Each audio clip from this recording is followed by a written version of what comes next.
பிரைசலால் நாள் 121 தியான பகுதி 1 சாமுவேல் 8ஆம் அதிகாரம் மற்றும் 9ஆம் அதிகாரம். 8ஆம் அதிகாரத்தை நாம் வாசிப்போமானால் அதில் சாமுவேல் முதிர்ந்த வயதான போது தன் குமாரரை இஸ்ரவேலின் மேல் நியாயாதிபதியாக வைத்தார். சாமுவேலின் குமாரனாகிய யோவேல், அபியா என்னும் அவ்விருவரும் சாமுவேலுடைய வழியில் நடவாமல் பொருளாசைக்கு சாய்ந்து பரிதானம் வாங்கி நியாயத்தை புரட்டினார்கள். அதாவது சாமுவேல் ஒரு நல்ல தேவனுடைய மனிதனாய் இருந்தார். சாமுவேலின் குமாரரோ அவர் நடந்த அதே பாதையில் நடவாமல் பொருளாசைக்கும் பரிதானத்திற்கும் ஆசைப்பட்டு நியாயத்தை புரட்டுகிறவர்களாய் இருந்தார்கள்.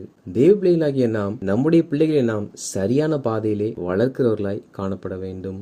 நாம் எவ்வளவு நீதி உள்ளவர்களாய் பரிசுத்தம் உள்ளவர்களாய் வாழ்ந்தாலும் நம் பிள்ளைகள் நாம் செல்லுகிற அதே தேவனுடைய பாதையில் வராவிட்டால் அது நிமித்தம் நம்முடைய நற்பெயரும் கலங்கப்படும். அப்பொழுது இஸ்ரவேலின் மூப்பர் எல்லாரும் சாமுவேல் இடத்தில் வந்து, நீர் முதிர் வயது உள்ளவராய் இருக்கிறீர், உம்முடைய குமாரரும் உம்முடைய வழிகளில் நடக்கிறதில்லை.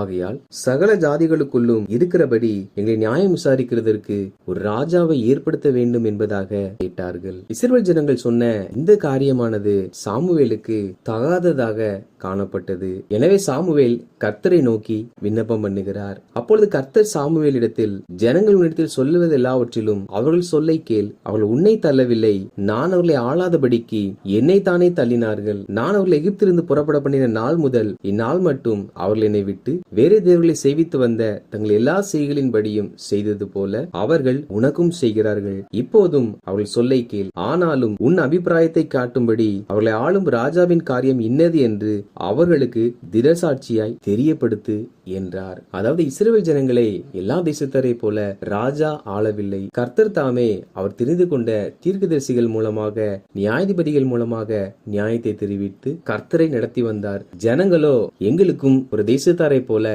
ஆள ராஜா வேண்டும் என்று கேட்டார்கள். அந்த வார்த்தைகள் கர்த்தர் தங்களை ஆளாதபடிக்கு ஜனங்கள் தள்ளினார்கள் என்பதாக கர்த்தர் சொல்லி அவர்கள் சொன்னபடி ராஜாவை ஏற்படுத்து என்பதாக சொல்லுகிறார். அப்பொழுது சாமுவேல் ஜனங்கள் எல்லாரையும் அழைத்து ஒரு ராஜாவை ஏற்படுத்த நிமித்தமாக ஜனங்களுக்கு வரப்போகிற தீங்குகள் என்ன என்று 7 காரியங்களை சொல்லுகிறார். முதலாவது தீங்கு என்னவென்றால், ராஜா ஏற்படுத்தப்படும் பொழுது ராஜா தன் ரதத்திற்கு சாரதியாக குதிரை வீரராக இஸ்ரவேல் ஜனத்தினுடையவர்களை வேலைக்காரர்களாக நியமித்துக் கொள்ளுவான். இரண்டாவது தீமை என்னவென்றால், இப்பொழுது இஸ்ரவேல் ஜனத்தில் 1000 பேருக்கு அதிபதிகளும் 50 பேருக்கு தலைவர்களும் இருக்கிறார்கள். ஆனால் ராஜா ஏற்படுத்தப்படும் பொழுது இந்த பதவியில் இருக்கிற இவர்கள் எல்லாரும் ராஜாவின் வயலில் பணிவிடை செய்கிற வேலைக்காரர்களாக மாறிவிடுவார்கள். மூன்றாவதாக, இஸ்ரவேல் தேசத்தை ஒரு ராஜா ஆளுகை செய்யும் பொழுது இஸ்ரவேல் ஜனத்தினுடைய குமாரத்திகள் எல்லாரும் ராஜாவுக்கு சமையல் பண்ணுகிறவர்களாகவும் அப்பம் சுடுகிறவர்களாகவும் மாறிவிடுவார்கள். நான்காவதாக, ராஜா தனக்கு சில ஊழியக்காரரை நியமித்துக் கொள்ளுவான். அவர்களுக்கு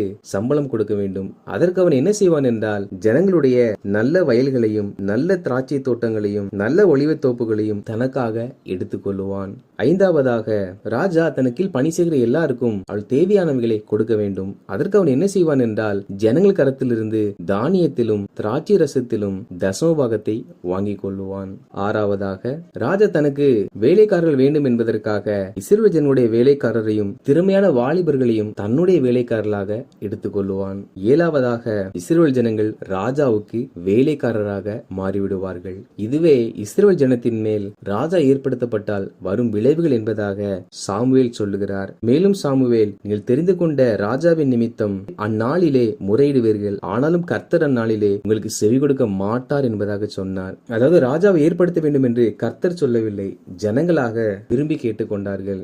அப்படி ராஜா ஏற்படுத்தப்பட்ட பிற்பாடு ராஜாவின் நிமித்தம் ஜனங்கள் வந்து கண்ணீர் வடித்தாலும் முறையிட்டாலும் கர்த்தர் இந்த ஜெபத்திற்கு பதில் கொடுக்க மாட்டாராம். அதாவது தேவன் சொல்லாத, தேவன் விரும்பாத ஒரு காரியத்தை நாம தேர்வு செய்து நமக்கு ஏற்றவை என்று நாம் செய்வோம் என்றால், நாம் தெரிந்து கொள்ளப்பட்டவைகள் நிமித்தம் என்ன பிரச்சனை வந்தாலும் அதில் கர்த்தர் ஒரு நாளும் தலையிட மாட்டார். காரணம் என்னவென்றால், அதில் நாம் கர்த்தருடைய வார்த்தைகளை அவருடைய ஆலோசனையை கேட்கவில்லை. கர்த்தரை மதிக்காமல் நாம் எவைகள் நம்முடைய வாழ்க்கையில் செய்தாலும் அதனால் வருகிற விளைவுகளை நாம் தான் சந்திக்க வேண்டும். கர்த்தர் ஒரு நாளும் அதற்காக நாம் ஜெபித்தாலும் அவர் செவி கொடுக்க மாட்டார். அதை சாமுவேல் ஜனங்களுக்கு எடுத்து சொன்னார். ஆனாலும் ஜனங்கள் சாமுவேலின் சொல்லை கேட்க மனதில்லாமல், அப்படியல்ல, எங்களுக்கு ஒரு ராஜா இருக்க வேண்டும், வேண்டும் என்பதாக கேட்டார்கள். அப்பொழுது சாமுவேல் ஜனங்களின் வார்த்தைகளை எல்லாம் கேட்டு அவைகளை கர்த்தருக்கு தெரியப்படுத்துகிறார். எனவே ஆண்டவராகிய கர்த்தர் சாமுவேலை நோக்கி, நீ அவர்கள் சொல்லை கேட்டு அவர்களை ஆள ஒரு ராஜாவை ஏற்படுத்து என்பதாக சொன்னார். 9ஆம் அதிகாரத்தை நாம் வாசிப்போமானால் அதில் இஸ்ரவேலின் முதல் ராஜாவாகிய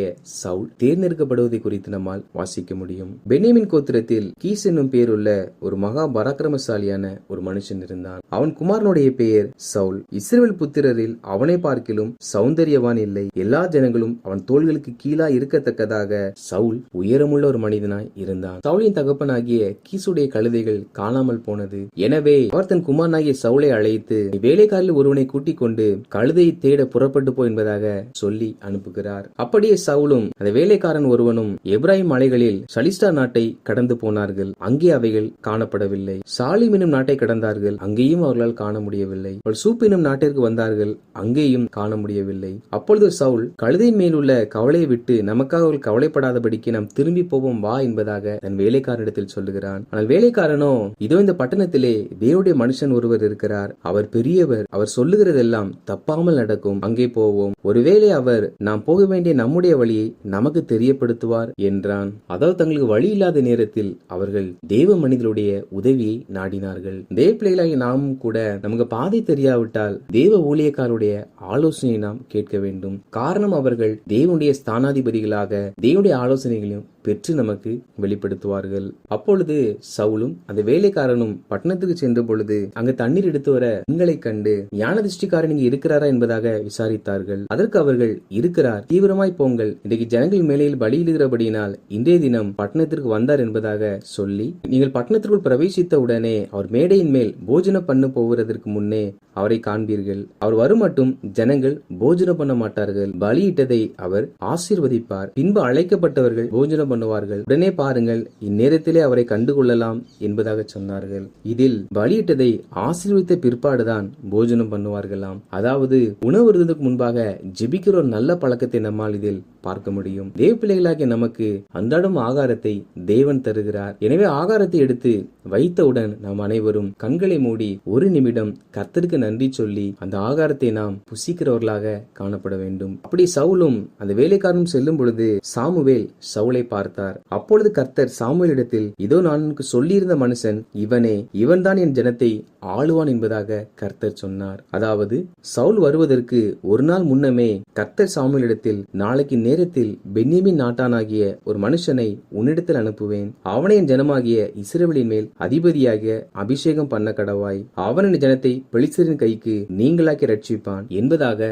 சவுலை குறித்து கர்த்தர் அறிவித்திருந்தார். அதன்படியே மறுநாள் சவுல் வந்த பொழுது இவனே இந்த மனுஷன் என்பதாக தேவன் காண்பிக்கிறார். சவுலோ சாமுவேலை அறியாமல் சாமுவேலிடத்தில் வந்து, ஞான திருஷ்டிக்காரன் நீ வீடு எங்கே சொல்லும் என்பதாக கேட்க, சாமுவேல், ஞான திருஷ்டிக்காரன் நான் தான். நீ மேடையில் ஏறிப்போ, இன்றைக்கு என்னோடு போஜனம் பண்ண வேண்டும். நாளை காலமே உன் இருதயத்தில் உள்ளது எல்லாவற்றையும் உனக்கு அறிவித்து உன்னை அனுப்பிவிடுவேன். 3 நாள் முன்னமே காணாமல் போன கழுதையை பற்றி கவலைப்பட வேண்டாம். அவைகள் அகப்பட்டது. இதல்லாமல் சகல இஸ்ரவேலின் அபேட்சையும் யாரை நாடுகிறது? உன்னையும் உன் வீட்டார் அனைவரையும் அல்லவா என்பதாக சாமுவேல் சொல்லுகிறார். அப்பொழுது சவுல், இஸ்ரவேல் கோத்திரத்திலே சிறிதான பென்யமீன் கோத்திரத்தான் அல்லவா? பென்யமீன் கோத்திரத்து குடும்பங்களில் எல்லாம் என் குடும்பம் அற்பமானது அல்லவா? நீர் இப்படிப்பட்ட வார்த்தைகளை என்னிடத்தில் சொல்வானேன் என்பதாக சொன்னார். தன்னை குறித்து உயர்வாக சொல்லப்பட்ட பொழுதும் ஆம் என்றதை ஏற்றுக்கொள்ளாமல் நான் அவ்வளவு பெரியவன் அல்ல என்று தன்னை தாழ்த்தினார். இது சவுலுடைய ஒரு நல்ல குணாதிசயமாகும். அப்பொழுது சவுல் போஜன சாலைக்குள் சாமுவேல் மூலமாய் அழைத்து கொண்டு போகப்பட்டார். சாப்பிட்டு முடிந்த பிற்பாடு அந்த நாள் இரவு அங்கே தங்கி அவர்கள் அதிகாலமே எழுந்திருந்த போது இருவரும் புறப்பட்டு வெளியே வரும் பொழுது சாமுவேல் சவுலை பார்த்து, வேலைக்காரன் நமக்கு முன்னே நடந்து போகும்படி சொல் என்றான்.